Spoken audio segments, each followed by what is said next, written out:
बिस्मिल्लाहिर्रहमानिर्रहीम। नाज़रीन अस्सलाम वालेकुम, मैं हूँ इमरान वसीम। नाज़रीन आज 23 फरवरी है, दिन है बुध का और साल 2022। आज के प्रोग्राम में 3 बड़ी अहम ख़बरों पर आप नाज़रीन के साथ गुफ्तगू करेंगे। हमारी पहली ख़बर जो वज़ीर आज़म इमरान ख़ान की जानिब से हंगामी इजलास बुलाया गया, वज़ीर आज़म ऑफ़िस में होने वाले इस हंगामी इजलास में क्या फ़ैसले हुए और इस इजलास के बाद आइंदा के 24 घंटे क्यों अहम करार दिए जा रहे हैं, ये तफसीलात आपके साथ शेयर करेंगे। अगली 2 ख़बरें अदालती महाज से हैं।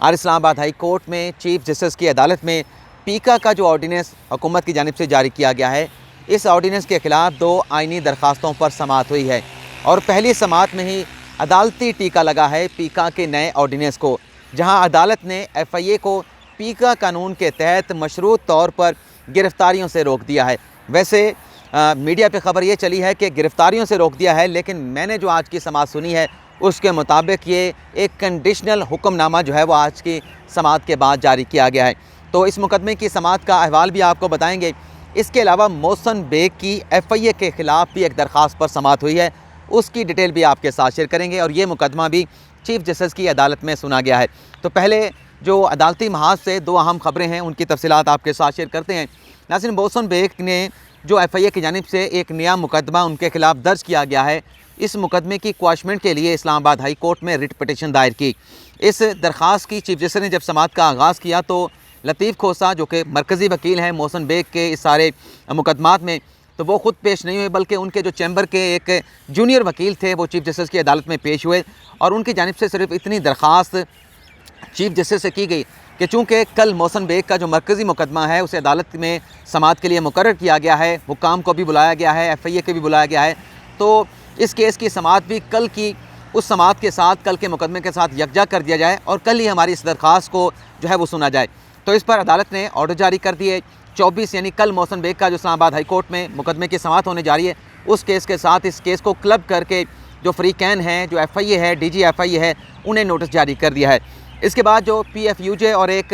लॉयर की जानिब से पीका कानून के ख़िलाफ़ दरख्वास्त दायर की गई, उस पर समाअत का आगाज़ हुआ। जब PFUJ के वकील रोस्टम पर पहुँचे तो चीफ जस्टिस अथन मिनल ने उनसे कहा कि जी काजी साहब बताएं आप क्या कहना चाहते हैं, आपकी दरख्वास्त में आपका मुद्दा क्या है। तो वकील साहब ग़ालिबन उनका नाम काजी के नाम से पुकारा गया, पूरा नाम तो मुझे नहीं मालूम, लेकिन चीफ जस्टिस ने कहा कि जनाब ये जो ऑर्डीनेंस हुकूमत की जानिब से पीका कानून में तरमीम के हवाले से जारी किया गया है वो सफ़ा 11 पर आप मुलाहिज़ा कर सकते हैं। और उन्होंने ये भी कहा कि ऑर्डीनेंस जो जारी करने का आइनी हुकूमत का अख्तियार होता है, ये ऑर्डीनेंस तब जारी किया जाता है जब हंगामी इजलास होते हैं, कोई एमरजेंसी होती है, कौमी असम्बली का इजलास शेड्यूल ना हो, सेनेट का इजलास ना चल रहा हो, तो इस दौरान जो है हुकूमत जो है वो ऑर्डीनेंस जारी कर सकती है। वकील साहब ने यह कहा कि 17 को सेनेट का इजलास जो है वो इख्तिताम पजीर हुआ और 18 फरवरी को कौमी असम्बली का इजलास शेड्यूल था, लेकिन हुकूमत ने चूँकि पीका का ये ऑर्डीनेंस जारी करना था, कोड ऑफ कंडक्ट से मुतल्लिक, इलेक्शन कमीशन से मुतल्लिक ऑर्डीनेंस जारी करना था, तो 18 फरवरी को शेड्यूल किया गया कौमी असम्बली का इजलास, ख़त्म किया गया, उसे कैंसिल किया गया और उसके बाद फिर 18 फरवरी के बाद यानी 19 और 20 फरवरी को यह ऑर्डीनेंस जो है वो हुकूमत की जानिब से जारी किया गया। साथ में उनका ये भी कहना था कि ऐसे कौन से हालात थे, ऐसी कौन सी अर्जेंसी थी कि हुकूमत जो है इस ऑर्डीनेंस को जारी करने पर मजबूर हुई। पीका कानून जो है, उन्होंने कहा वकील साहब ने कि जो 2016 का कानून है वो कौमी असम्बली और पार्लियामान से यानी कौमी असम्बली और सेनेट से मंजूर करवा के एक एक्ट के सूरत में जारी किया गया था, बाकायदा कानून बनाया गया था, लेकिन यहाँ पर बड़ी जल्दी में ऐसी उजलत क्या थी कि ऑर्डीनेंस के ज़रिए जो पार्लियामान का बनाया हुआ कानून है उसमें एक ऑर्डीनेंस के ज़रिए जो है वो तरमीम कर दी गई। चीफ जस्टिस ने उनसे एक सवाल पूछा कि वकील साहब आप ये बताएँ कि नया जो पीका ऑर्डीनेंस जारी किया गया है उसके मुताबिक कानून में क्या तरमीम की गई हैं, किन सेक्शन में जो है वो अमेंडमेंट की गई हैं। तो वकील साहब ने बताया कि मेजर तब्दीलियाँ की गई हैं, लेकिन कोई ज़्यादा तब्दीलियाँ नहीं। एक तब्दीली तो ये कर दी गई कि पहले जो सेक्शन 20 में लिखा गया था कि जो नेचुरल पर्सन है वो अदालतों से रिव्यू कर सकेगा अगर उसके ख़िलाफ़ सोशल मीडिया पे कोई बात होती है, उसकी पगड़ी उछाली जाती है, लेकिन यहाँ पर नेचुरल पर्सन का जो लफ्ज़ है वो निकाल दिया गया है। साथ ही वकील साहब ने बताया कि इस नए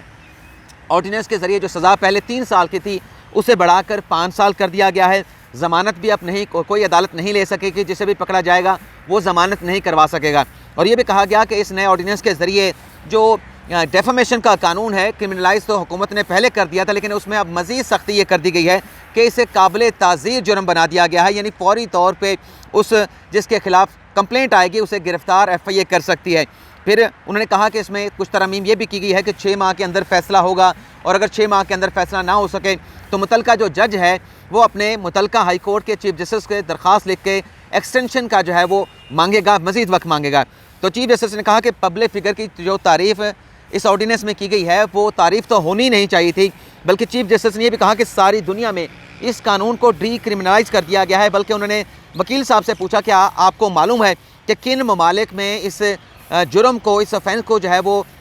डीक्रिमिनलाइज किया गया है। चीफ जस्टिस ने वकील का जवाब देने से पहले खुद ही जवाब दे दिया कि बड़े ममालिक को तो आप छोड़ दें, जो तरक्की याफ्ता ममालिक हैं, आप देखेंगे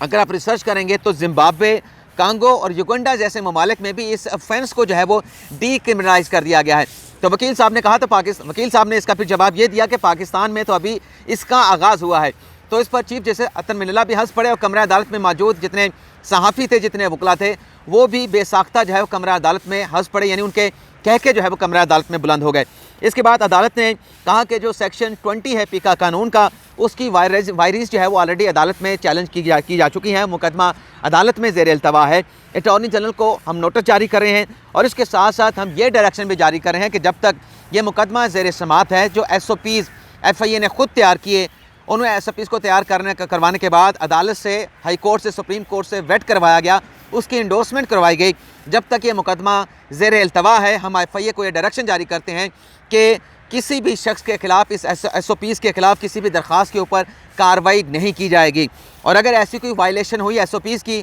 तो फिर जो DG FI है और जो सेक्रेटरी दाखिला है वो ज़ाती तौर पे इस सारी कार्रवाई के ज़िम्मेदार होंगे। यानी इसका मतलब ये निकला कि SOPs के मुताबिक अगर FIA चलता है, कोई कंप्लेंट आती है, उसकी वेरिफिकेशन होती है, उस पर इंक्वायरी होती है, और जिसके ख़िलाफ़ इंक्वायरी है उसे बुला के मौक़िफ़ अपना बयान देने का, उसका बयान रिकॉर्ड किया जाता है, और उसके बाद अगर FIA मुतमिन हो जाती है तो फिर उस शख्स को गिरफ़्तार नहीं किया जाएगा। लेकिन अगर FIA समझती है कि इस शख्स की गिरफ़्तारी बनती है तो उस शख्स को गिरफ़्तार किया जा सकता है। ये अख्तियार आज के अदालती हुक्म के बाद भी FIA के पास मौजूद है, यानी SOPs को फॉलो करना है। लेकिन इस केस की समाअत को मुलतवी करते हुए कल तक मुलतवी किया गया है। जो फाजल वकील थे काजी साहब, जिनका नाम पुकारा गया चीफ जस्टिस की जानिब से, उन्हें कहा गया कि ये बड़ा अहम मुकदमा है, आपने इस केस में भरपूर तैयारी करके अदालत की मुआमलत करनी है, आपको ऐसे नहीं आना, बल्कि अच्छी तरह से जो केस लॉज हैं, जो दुनिया की मुख्तलिफ अदालतों में प्रेसिडेंट मौजूद हैं, वहाँ पे इस कानून से मुतल्लिक़ क्या लेजिस्लेशन हुई है, इन सारी चीज़ों के हवाले से आपने अदालत की मुआमलत करनी है। तो ये पीका का कानून जो हुकूमत ने ऑर्डिनेंस जारी किया, आज अदालती हुक्मनामे के ज़रिए उसे पहला अदालती टीका लगा है कि तमाम फरीक़ैन को नोटिस जारी कर दिए गए। जो वज़ीर आज़म ऑफिस में इजलास हुआ ऑर्डिनेंस जारी होने के बाद, जिस तरह से एक शोर मचा हुआ है, ख़ास तौर पर सोशल मीडिया पे सहाफ़ती तंजीमों की जानिब से, सहाफ़ी फोरम्स की जानिब से इस पर एतराज़ उठाया जा रहा है। और कल जिस तरह से मैंने अभी आपको समाअत का बताया कि PFUJ और मुख्तलिफ वकला ने इस्लामाबाद हाई कोर्ट में दरख्वास्त दायर कर दी, लाहौर हाई कोर्ट में दरख्वास्त दायर कर दी, पाकिस्तान बार कौंसल और सुप्रीम कोर्ट बार ने भी इन ऑर्डिनेंस को चैलेंज करने का ऐलान कर दिया है, फ़ैसला कर लिया है। तो इस सारी सूरत हाल में वज़ीर आज़म इमरान खान की जानिब से जो एक माहौल बन रहा था, जो हवा बन रहा था, फ़ौरी तौर पे जो है अटॉर्नी जनरल को बुलाया गया। वज़ीर आज़म ऑफिस में हंगामी इजलास हुआ, जिसमें वज़ीर आज़म भी मौजूद थे, अटॉर्नी जनरल भी मौजूद थे, दीगर लीगल माइंड्स भी मौजूद थे, हुकूमत के अहम वज़रा भी मौजूद थे। इस इजलास में ब्रीफिंग दी गई अटॉर्नी जनरल खालिद जावेद खान साहब की जानिब से, और इस ब्रीफिंग से पहले जो अपना माइंड है अटॉर्नी जनरल का वो बता चुके हैं, जिसमें उनका ये कहना था कि ये जो कानून जारी किया गया है इसे जूँ का तूँ लागू नहीं किया जा सकता, यानी ऑर्डिनेंस जारी कर दिया और फौरी तौर पर इस पर अमल दरामद का आगाज़ हो जाए, ऐसा नहीं होगा। और अटॉर्नी जनरल ने बड़े वाज़ेह अल्फाज में कहा कि अगर ऐसा होता है कि फौरी तौर पर इस कानून पर अमल दरामद का आगाज़ हो जाएगा तो फिर ये एक ज़ालमाना और जाबराना कानून होगा। उन अटॉर्नी जनरल का उन्होंने वज़ीर आज़म को भी यही ब्रीफ किया कि इस कानून की इन्फोर्समेंट से पहले हमें गाइडलाइन तैयार करनी चाहिए, FIA को हुक्म देना चाहिए कि वो नई गाइडलाइंस बनाए, नए SOPs बनाए, और जब तक वो नई गाइडलाइंस और SOPs नहीं बन जाती, इस ऑर्डिनेंस के ऊपर जो अमल दरामद है उस पर अमल दरामद जो है वो ना किया जाए,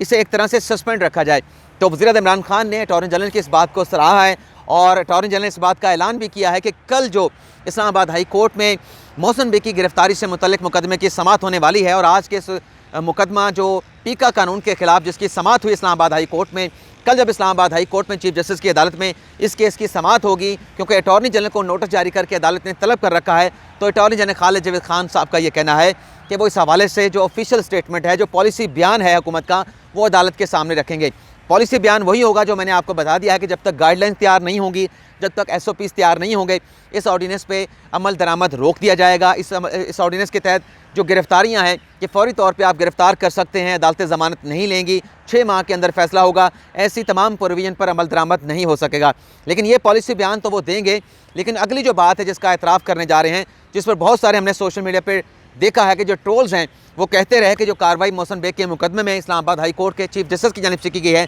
वो गलत कार्रवाई है। अगर मोहसिन बेग ने फायरिंग की है, मुज़ाहमत की है, FIA किसी एहलकार को ज़ख्मी किया है तो उसके खिलाफ भी कार्रवाई होनी चाहिए। ट्रोल किया गया, बुरा भला कहा गया चीफ जस्टिस अतरमिनल्ला को। तो कल जो बात करने जा रहे हैं अटॉर्नी जनरल खालिद जवेद कल इस्लामाबाद हाई कोर्ट के सामने, उसमें वो ये भी कहेंगे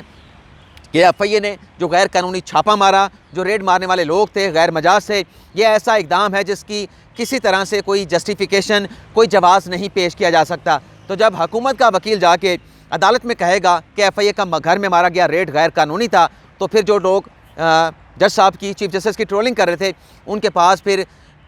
पास फिर अगला जवाब ये होगा कि फिर हुकूमत के इस इक़दाम को भी सराहना शुरू कर देंगे। ये नहीं देखेंगे कि हम पहले क्या कह रहे थे और जो आपको दोस्त बता रहे थे, यूट्यूब चैनल पे बता रहे थे कि ये गलत मौक़िफ़ है। चीफ जस्टिस ने कमरा अदालत में मोहसिन बेग की मुकदमे की समाअत करते हुए वाज़ेह तौर पे कहा कि हम सिर्फ FIA के इक़दाम को देख रहे हैं कि FIA ने गैर कानूनी छापा कैसे मारा। अटॉर्नी जनरल भी कहेंगे कि ये गैर कानूनी छापा मारा गया, लेकिन जो उनके खिलाफ ATC का मुकदमा दर्ज हुआ, जो उनकी जानिब से पिस्टल निकाला गया, जो फायरिंग की गई और मुज़ाहमत की गई बाद में, उसके ऊपर अलग से मुकदमा दर्ज हो चुका है। अटॉर्नी जनरल भी कहेंगे उस पर कानून अपना रास्ता बनाएगा और साथ ही अदालत ने भी कल ये वाज़ेह कर दिया कि हम उस केस में नहीं जाएंगे। तो कल देखते हैं, मुकदमे की समाअत होने वाली है, कल की अदालती कार्रवाई की जो भी तफसीलात होंगी वो आपके साथ शेयर करेंगे। अगले प्रोग्राम में भी बड़ी अहम खबरें तहरीक अदम एतमाद से मुतल्लिक़ आपके साथ हम शेयर करेंगे। फ़िलहाल इजाज़त चाहते हैं। अल्लाह ताला को हामी नासर हो, दुआ में याद रखिएगा। अल्लाह हाफ़िज़।